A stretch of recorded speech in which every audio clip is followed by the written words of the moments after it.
Parte 1. A sombra da incontrolabilidade. Rato primitivo espalha praga entre nós, pensamento impensado. Rói adentro todo o nosso alimento e corre de um homem ao outro. Por isso o beberrão ignora que ao afogar as mágoas em champanhe, engole em seco o insípido caldo do pobre apavorado.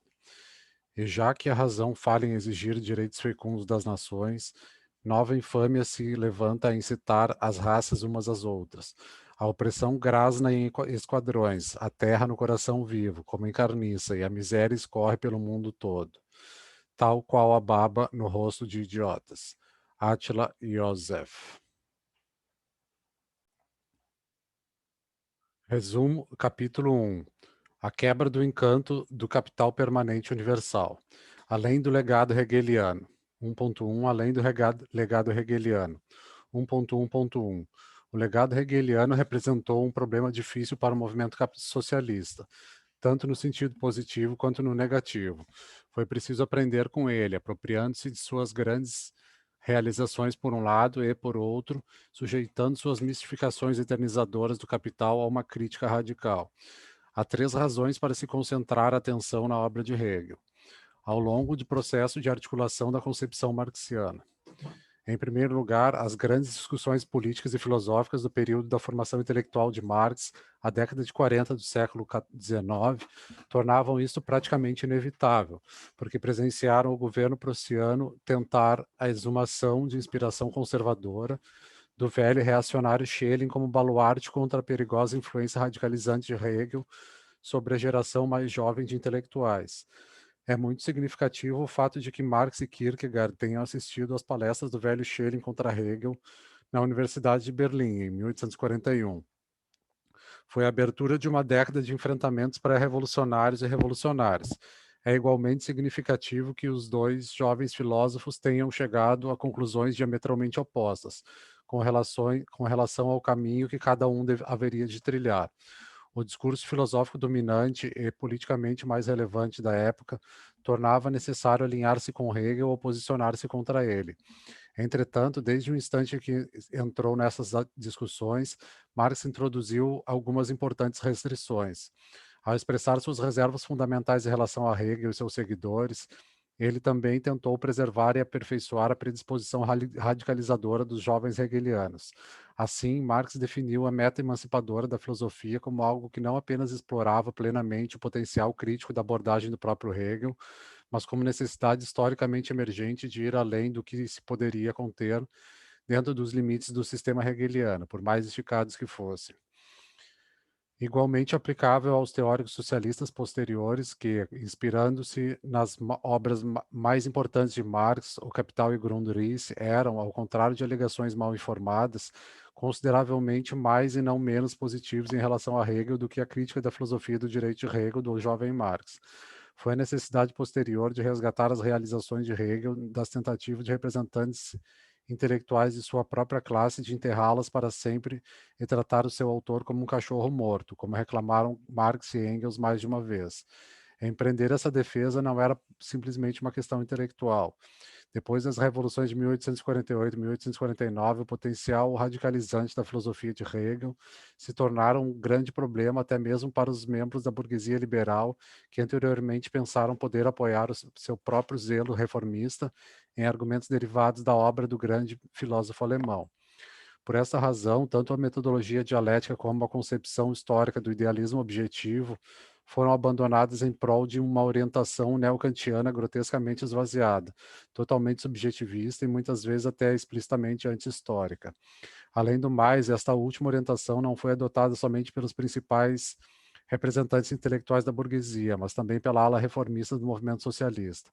As variedades neocantianas de positivismo e neopositivismo foram tão divulgadas nos círculos do partido por Eduard Bernstein e seus seguidores, que chegaram a constituir a ortodoxia domesticada da Segunda Internacional Social-Democrata a partir da segunda década deste nosso século, até a sua extinção. A filosofia de Hegel foi originalmente concebida em circunstâncias históricas de grandes conflitos sociais e, apesar dos ajustes conservadores de seu autor em seus últimos anos, jamais perderia as marcas de uma era dinâmica de transição.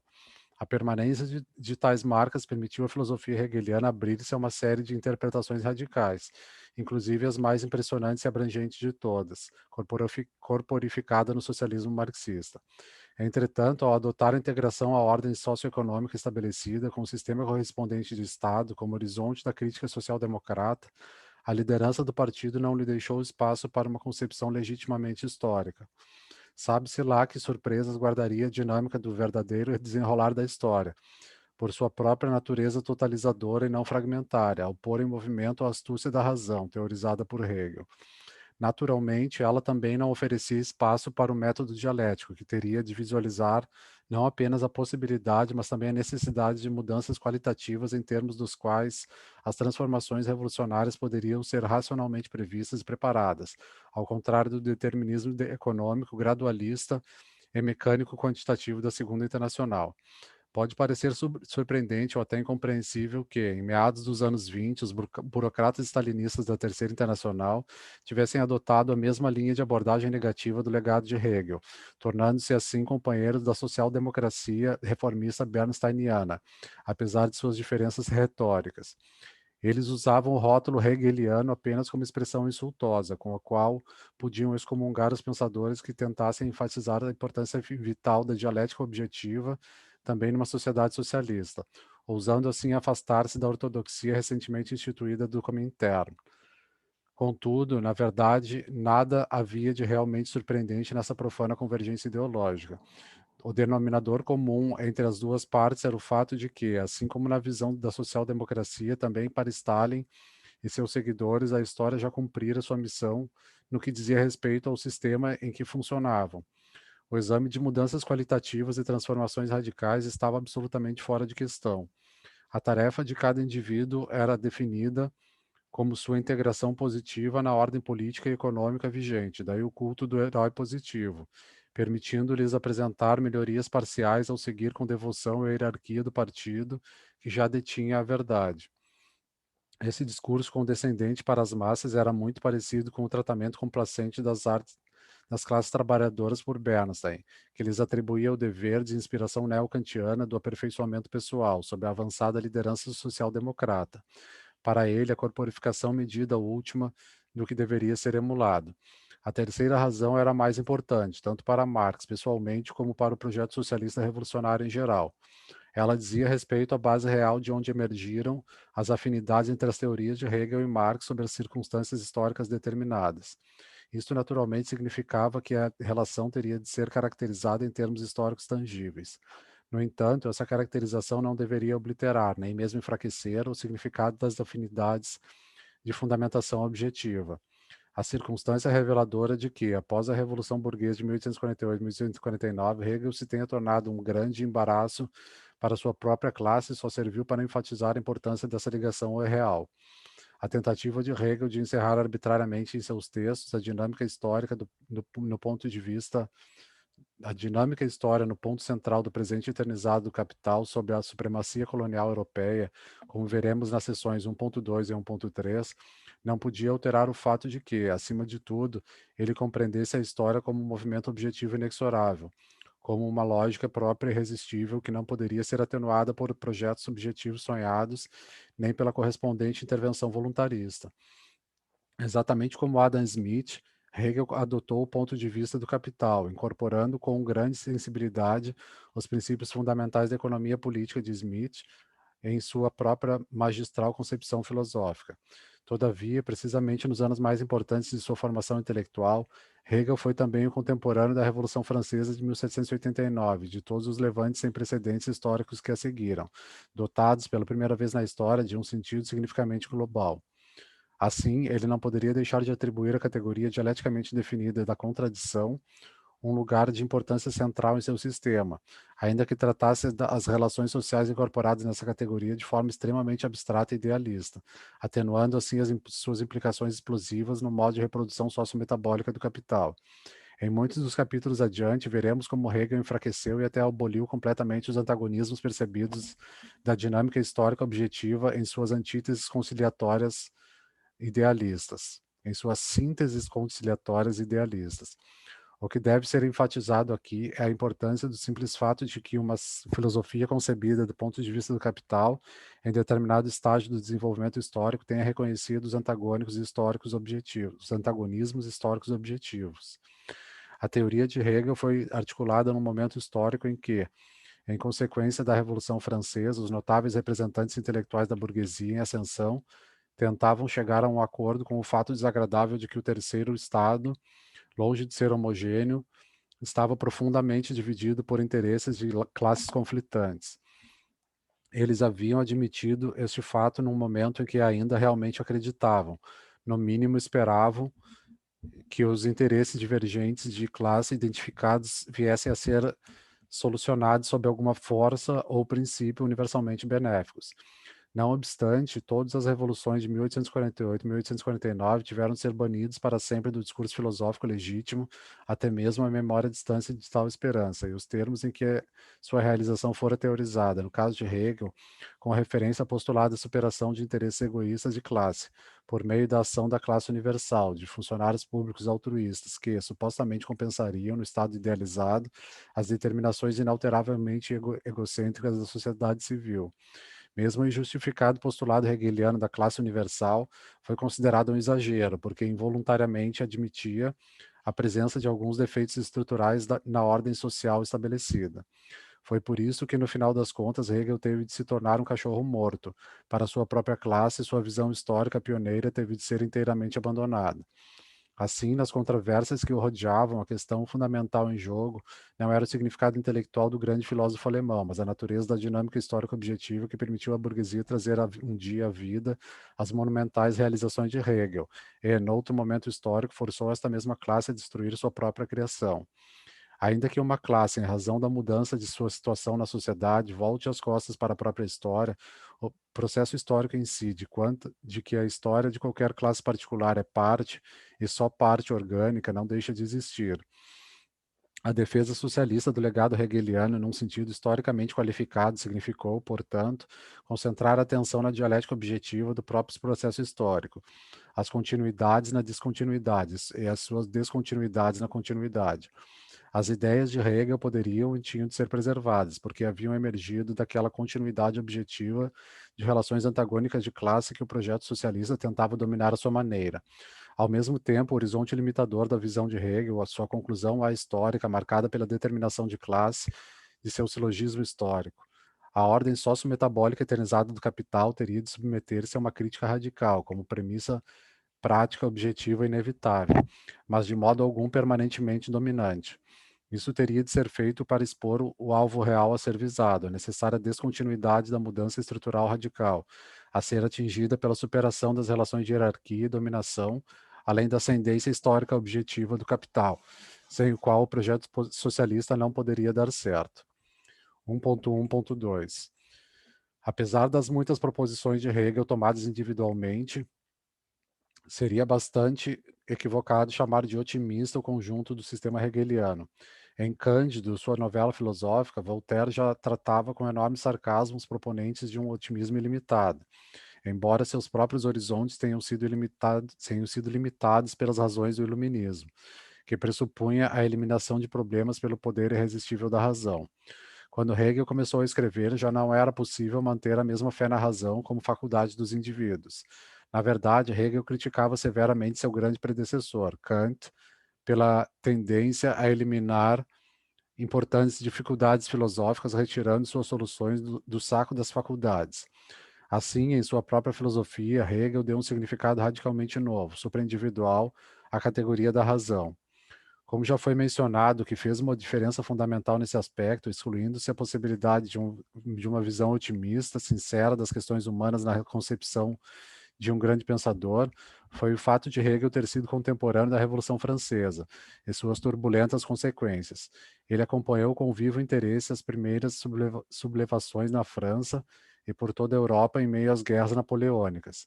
No momento em que cerrou a fenomenologia do espírito, residia em Iena e testemunhou a vitória de Napoleão nos morros vizinhos, comentando que vira o espírito do mundo, realizando seu projeto montado num cavalo. E mais importante ainda, ele também testemunhou com razoável capacidade de previsão A emergência da classe trabalhadora como força política e social independente que, mesmo de forma hesitante, começava a agir em seu próprio nome e não mais apenas como parte subordinada do terceiro mundo. Entretanto, embora tenha evitado a armadilha como do otimismo acrítico, Hegel apresentou um sistema de positivismo acrítico. Marx, em relação à ordem burguesa. Não importa como tudo aquilo pudesse parecer às pessoas, todas elas, mesmo as que tinham uma posição de individualidades históricas mundiais, como Napoleão, seu grande contemporâneo, eram descritas por ele como instrumentos nas mãos da razão, espírito do mundo e, por isso, destinadas meramente a levar adiante, de maneira inconsciente, os desígnios do espírito do mundo, simultaneamente a persecução de suas próprias metas limitadas. Daí sua concepção, daí sua mensagem que tínhamos chegado ao estágio histórico final, além do qual seria inconcebível sequer tentar prosseguir sem autocontradição, pois o que até então fora realizado não resultava de um empreendimento humano limitado, mas era a jornada prevista desde o início da autorrealização do espírito do mundo, culminando no plano do esforço humano na ordem última do capital permanente universal. Nota de rodapé um pouco anterior. Como expõe o próprio Hegel, no prefácio de A Filosofia do Direito, abre aspas, uma palavrinha mais a respeito de dar instruções sobre o que deveria ser o mundo. Em qualquer caso, a filosofia sempre entra em cena tarde demais para isso. Como pensamento do mundo, ela só aparece como realidade quando a realidade já foi cortada e secada depois que seu processo de formação se completou. O ensinamento do conceito também é inevitável lição da história que apenas quando a realidade está madura aparece o ideal acima e contra o real, e o ideal apreende este mesmo mundo real em sua substância e o acumula para si na forma de reino do intelectual. Quando a filosofia pinta seu cinza em cinza, é porque uma forma de vida envelheceu. Pelo cinza em cinza da filosofia, ele não pode ser rejuvenescido, mas apenas compreendido. A coruja de Minerva só abre suas asas na hora do crepúsculo. Não tem o fim das aspas aqui. Fecha aspas. Esta resignação que limita o papel da filosofia à contemplação era insuperável, era inseparável de uma concepção de história totalmente acrítica em relação ao controle sociometabólico e seu estado político. Vemos isso claramente num trecho de A Filosofia do Direito de Hegel. A filosofia se preocupou apenas com a glória da ideia que se reflete na história do mundo. A filosofia escapa da desgastante luta de paixões que agita a superfície da sociedade, indo para a tranquila região da contemplação.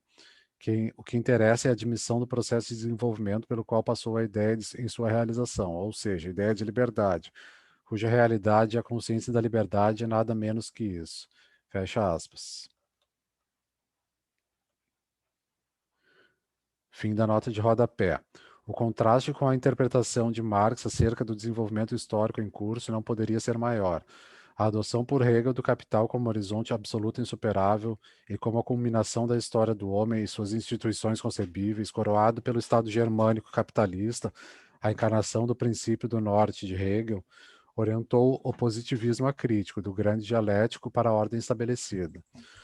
Um ponto de vista apologético que terminou por prevalecer no sistema de Hegel, apesar da resignação, aqui que era a nota de rodapé, com que ele descrevia o papel da filosofia em relação aos desenvolvimentos inalteráveis decididos pelo espírito do mundo. A adoção desse ponto de vista, inevitavelmente, também significou uma atitude cega de Hegel em relação à dimensão destrutiva do capital como sistema de controle. Aqui Marx teve de separar-se de Hegel, pois não via o capital como uma terminação inalterável do processo histórico, mas como um movimento dinâmico que, mesmo com sua aparente e irresistível lógica global expansionista, deveria ser considerado transitório. Portanto, é irônico, para não dizer absurdo, que Marx tenha sido acusado de otimista com estrelas nos olhos, um crente ingênuo, numa natureza humana benevolente e, segundo Hayek e outros, iludido pela visão do nobre selvagem.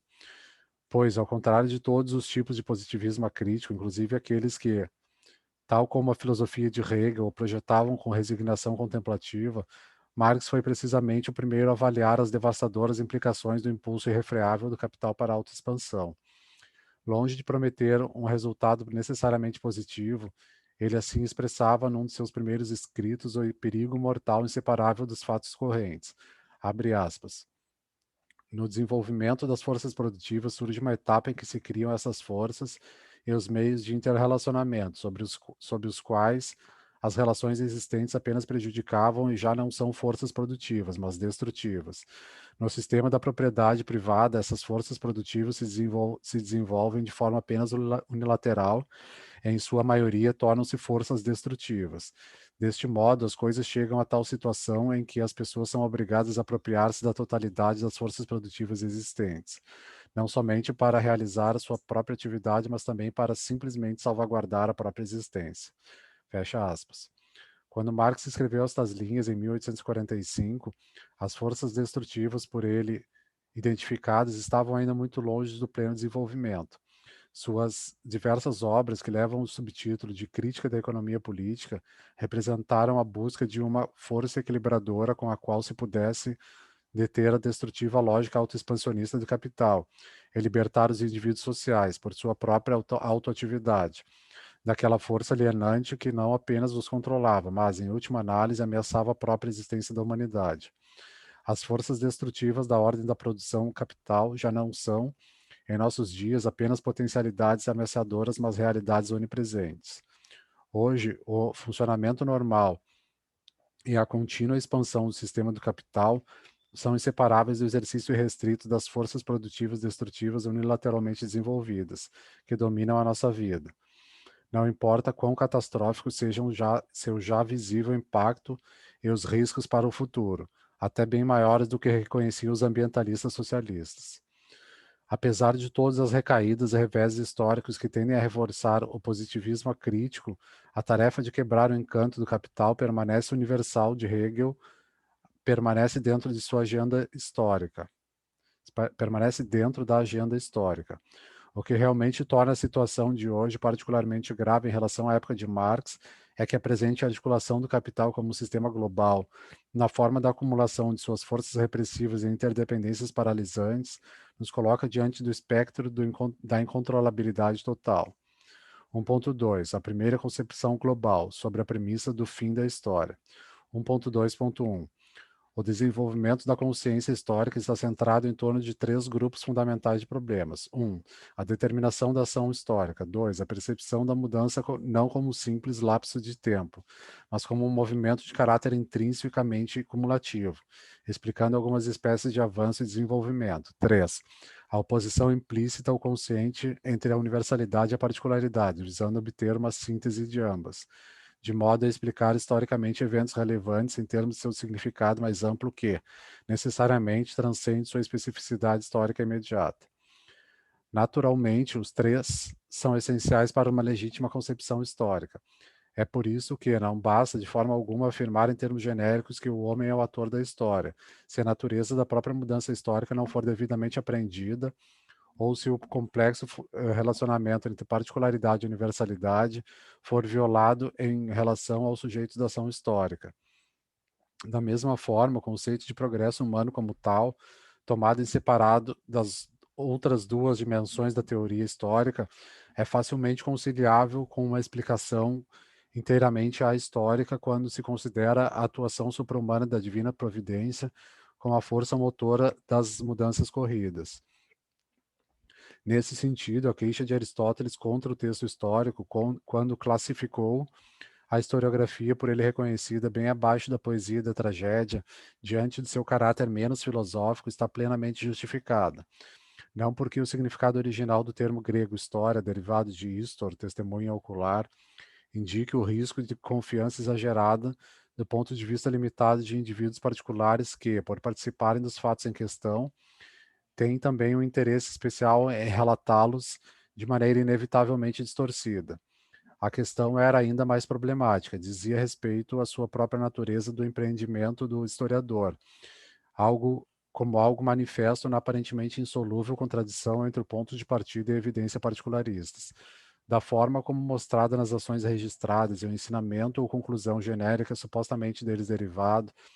Em outras palavras, a incapacidade dos historiadores da antiguidade de dominar as complexidades dialéticas da particularidade e universalidade, que implicava a necessidade de permanecer preso no nível do particularismo anedótico. E como, naturalmente, era inadmissível deixar as coisas nesse pé, o particularismo anedótico e não filosófico da historiografia antiga tinha de ser diretamente transformado em universalidade moralizadora, de modo a chamar a atenção do leitor para o significado geral afirmado. Por outro lado, a historiografia da Idade Média violava de outra forma a dialética entre particularidade e universalidade, partindo de premissas e determinações bastante diferentes, em relação às quais a testemunha ocular da história antiga perdia completamente sua importância. Os sistemas representativos na Idade Média caracterizavam-se pela obliteração radical da vitalidade da verdadeira particularidade histórica. Em vez disso, eles sobrepunham tanto as personalidades como aos eventos registrados a universalidade abstrata de uma filosofia da história, religiosamente preconcebida, em que tudo teria de estar diretamente subordinado a postulado à obra da divina providência, como instâncias positivas ou negativas, ou seja, exemplificações ilustrativas dessa providência. Assim, segundo Santo Agostinho, autor da maior filosofia da história de inspiração religiosa, na torrente da história humana, duas correntes se encontram e misturam-se na corrente do mal, que flui de Adão, e do bem, que vem de Deus. A tendência universalizadora do capital permitiu que os filósofos modernos interpretassem os problemas da mudança histórica de maneira bastante diferente.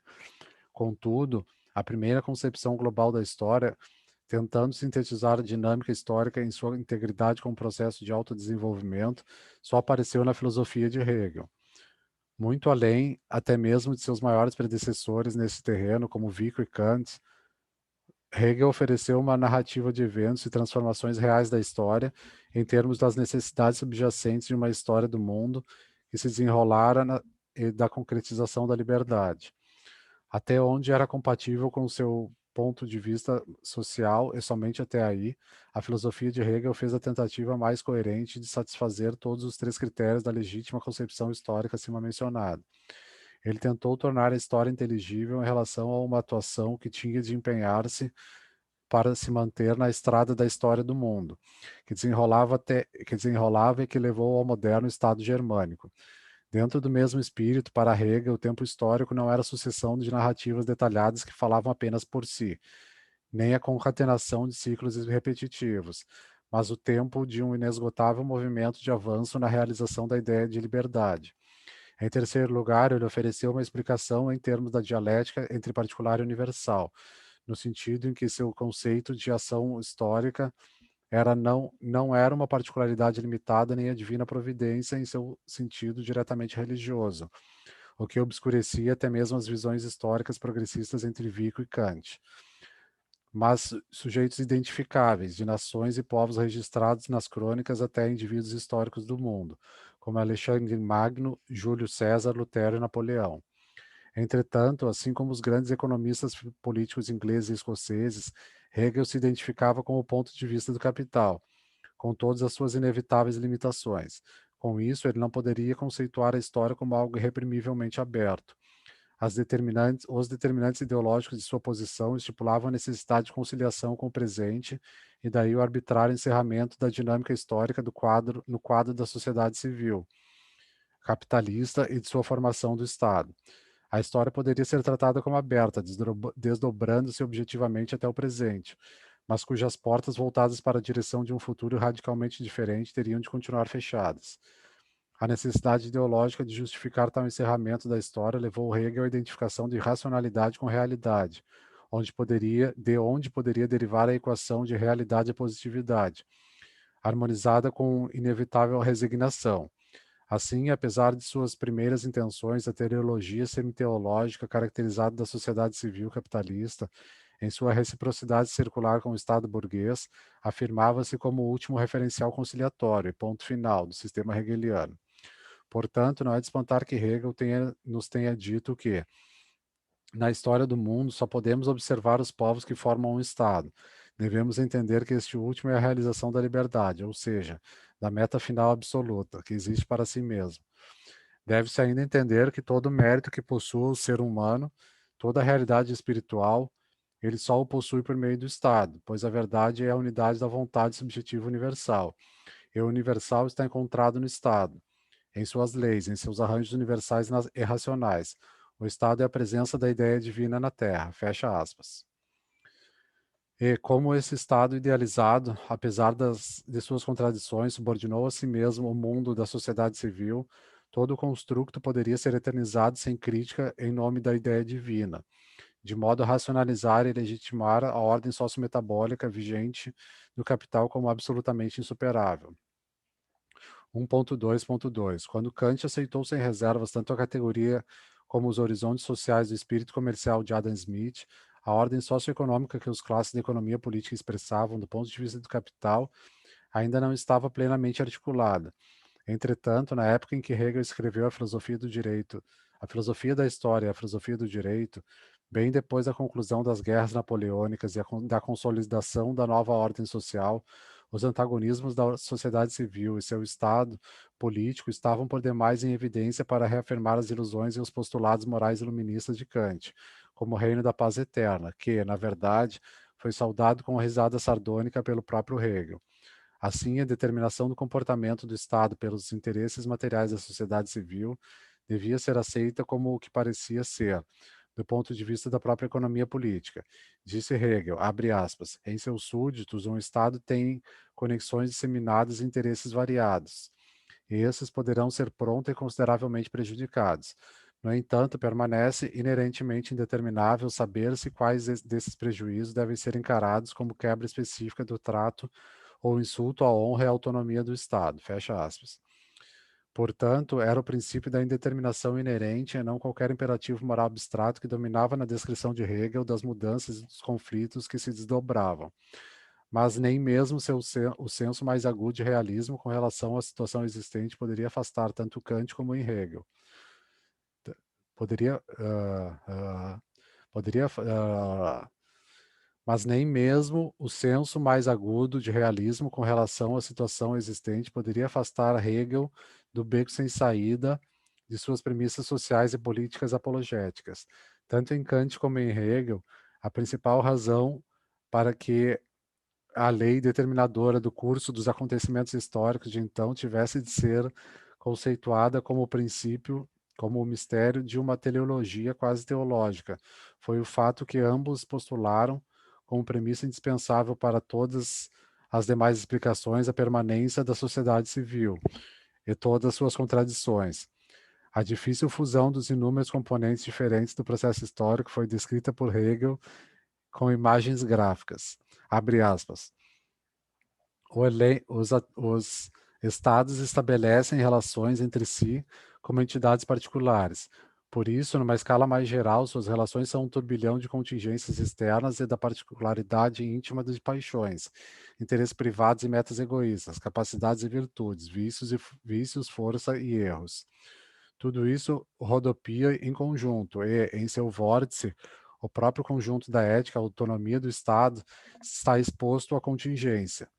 Os princípios dos espíritos nacionais estão inteiramente restritos por sua particularidade, pois é nessa particularidade que, como indivíduos existentes, eles têm sua realidade objetiva e sua autoconsciência.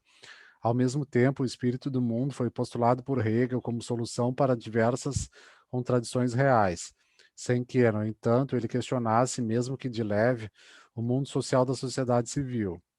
Estados, nações e indivíduos particulares eram descritos como os órgãos e instrumentos inconscientes do espírito do mundo que funcionavam dentro deles.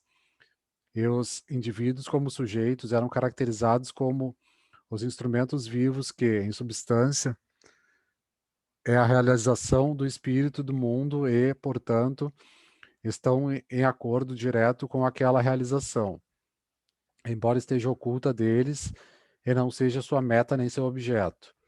Desta maneira, havia novamente uma percepção profunda e indissoluvelmente combinada a uma mistificação apologética. Por um lado, Hegel admitia que, no processo histórico, há uma legalidade inerente que necessariamente transcende as limitadas aspirações egocêntricas dos indivíduos particulares.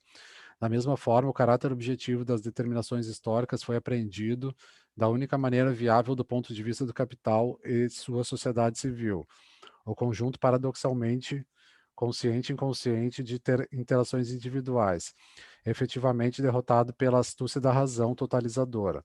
Por outro lado, a lei histórica estipulada, descrita não apenas por Hegel, mas em toda a tradição filosófica burguesa, tinha de ser atribuída a uma força, fosse a providência de Vico, a mão oculta de Adam Smith, o plano da natureza providencial de Kant ou a astúcia da razão de Hegel, que se afirmava e impunha suas próprias metas acima e contra as intenções, desejos, ideias e planos conscientes dos seres humanos. Encarar a possibilidade de um sujeito coletivo real como ator histórico, materialmente identificável e socialmente eficaz, era algo totalmente incompatível com o ponto de vista eternizado da sociedade civil.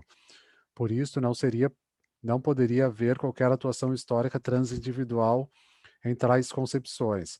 Somente uma ação supraindividual, consequentemente também supra-humana, seria compatível com o ponto de vista do capital e com o correspondente ponto de vista da economia política, postulando assim a misteriosa solução das incontáveis contradições da sociedade civil, fragmentada, sem alterar sua base material. Em outras palavras, a projetada solução hegeliana não visava nenhuma mudança significativa na própria sociedade civil existente e inerentemente dilacerada por conflitos. Assim, apesar dos grandes avanços do detalhamento de Hegel sobre seus predecessores, em sua filosofia da história, ele nos ofereceu a condição de destino último atribuída ao reino germânico, que representaria o ponto crítico absoluto, pois ele declarou que, naquele reino, o espírito do mundo apreende o princípio da unidade da natureza divina e da humana, a reconciliação da verdade e da liberdade objetiva com verdade e liberdade que aparecem na consciência e na subjetividade, uma reconciliação cujo cumprimento fora confiado ao princípio do norte, o princípio dos povos germânicos. Hegel saudou o progresso sobre os princípios dos povos germânicos, inclusive os ingleses, que construíam um império, a seu ver, animados pelo espírito comercial, como a solução e a reconciliação de todas as contradições. Ele assim resumiu suas afirmações relativas ao que estava em processo de realização. Abre aspas. O reino do fato se desfez de sua barbárie e de seu capricho amoral, ao passo que o reino da verdade abandonou o mundo do além e sua força arbitrária, de modo que a verdadeira reconciliação que expõe o Estado como a imagem e a realidade da razão tornou-se objetiva. No Estado, a consciência encontra a realidade de sua vontade e de seu conhecimento substantivos em um desenvolvimento orgânico. Fecha aspas. Hegel muitas vezes protestou contra a intrusão do deveria na filosofia, mas, na verdade, o que seria mais claramente o deveria da racionalização do desejo, senão a própria maneira de fazer o desenvolvimento histórico culminar no Estado moderno definido como imagem e realidade da razão,